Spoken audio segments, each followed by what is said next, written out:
श्री शिवाय नमस्तुभ्यम।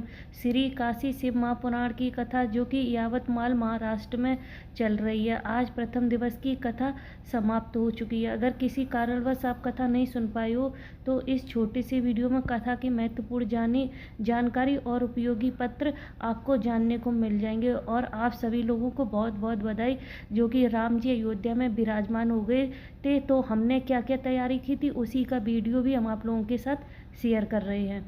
तो चलिए आज की कथा की तरफ चलते हैं। तो आज की कथा कुछ इस प्रकार से शुरू हुई कि गुरुजी ने कहा कि सब लोग कह रहे थे कि आपने इस कथा का नाम काशी रखा है, तो क्या आप काशी में कथा कर रहे हो? फिर गुरुजी ने कहा नहीं। फिर सब लोगों ने कहा जब महाराष्ट्र में कथा चल रही है तो आपने इसका नाम काशी क्यों रखा है? तब गुरुजी ने कहा कि जो यहाँ के यजमान कथा करा रहे हैं उनकी पत्नी का गर्भ ठहरा था, तब से उन्होंने शिव महापुराण की सारी कथाएँ सुनी थी। फिर उनके यहाँ बेटी ने जन्म लिया और उन्होंने उसका नाम काशी रखा, इसलिए इस कथा का नाम काशी शिव महापुराण की कथा रखा गया है। फिर गुरुजी ने कहा कि हर किसी की ज़िंदगी में दो मित्र अवश्य आते हैं।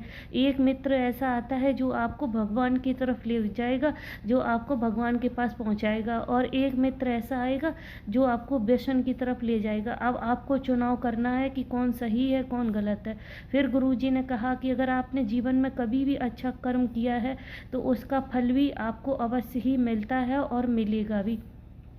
तभी पल्लवी जी पत्र लेकर आई। उन्होंने कहा गुरुजी, मेरे पिताजी के ब्रेन की नस दब गई थी और उनकी याददाश्त भी पूरी तरह से चली गई थी। उनकी हालत बहुत ख़राब थी, वो सब कुछ भूल जाते थे। फिर हम उनको डॉक्टर ने तो कहा था कि सारे जीवन भर ही इनकी दवाइयाँ लेनी पड़ेंगी, और डॉक्टरों का तो यही कहना था। फिर किसी ने कहा कि शिव जी पर जल चढ़ाओ। फिर हमने शिव जी पर जल चढ़ाना चालू किया और बाबा का रुद्राक्ष लेके आए। हम सीहोर गए, वहाँ से बाबा का रुद्राक्ष भी लेके आए और उसका जल देना उनको चालू किया। बाबा की कृपा का क्या वर्णन करूं कि वो पूर्ण तरह से स्वस्थ हो गए। तभी दीक्षा जी भी पत्र लेकर आई। उन्होंने कहा गुरुजी, शादी को कई वर्ष हो गए थे पर संतान नहीं थी। आपने बोला था कि शिव मंदिर की सफाई करना, बाबा का श्रृंगार करना कुछ भी खाली नहीं जाता है। फिर हम भी शिव मंदिर जाकर शिव मंदिर की सफाई करने लगे, बाबा का श्रृंगार करने लगे। फिर मेरा गर्भ ठहरा। डॉक्टर ने तो कहा था यह बच्चा बहुत रोगीला है, और डॉक्टर के बताए अनुसार तो बच्चे में काफ़ी ज़्यादा रोग थे, पर हमको बाबा ने दिया था और हमको बाबा पे पूर्ण तरह भरोसा था। फिर हमने कहा बाबा ने दिया है तो बाबा ही इसको संभालेंगे। बाबा की कृपा से मेरा बच्चा पूर्ण तरह से स्वस्थ हुआ। बाबा का धन्यवाद करने के लिए कथा पंडाल में आई हूँ। तभी सीता अनिल जी भी पत्र लेकर आए। उन्होंने कहा कि मेरी बेटी 3 साल से सरकारी नौकरी की तैयारी कर रही थी, अप्लाई कर रही थी, पर 1-2 नंबर से हमेशा रह जाती थी। फिर हम कुबेरेश्वर धाम की हमने कथा सुनी, बाबा से प्रार्थना की, और फिर हमने अकोला की भी कथा सुनी। उसी अकोला की कथा में मेरी बेटी का रिजल्ट आने वाला था। बाबा की कृपा का क्या वर्णन करो कि वहाँ पर प्रार्थना की, बाबा से विनती करी, और बाबा ने उसकी मुंबई पुलिस में नौकरी लगवा दी। बाबा का धन्यवाद करने के लिए आई हूँ। गुरुजी ने कहा कि हमको हमेशा याद रखना चाहिए कि किसी की चप्पल, किसी का मांग टीका और किसी का भी छाता हमको नहीं रखना चाहिए। यह काल के प्रतीक होते हैं। उसकी ज़िंदगी में जैसा भी समय चल रहा वो हम पर ज़रूर हावी होता। अगर हमारी कहीं चप्पल भी खो गई है या छाता गुम हो गया तो हो गया। गुरुजी ने कहा कोई बात नहीं, हमें किसी और का लेकर नहीं आना चाहिए। तभी मेघा जी भी पत्र लेकर आई। उन्होंने कहा मेरी ज़िंदगी में बहुत दुख आया। एक समय ऐसा था कि जब हम जीना ही नहीं चाहते थे। मेरी ज़िंदगी बहुत दुख में चल रही थी। मेरे पति भी हमको छोड़ के चले गए थे। मेरे गर्भ में मेरी बेटी थी और तभी हमको पति छोड़ के चले गए।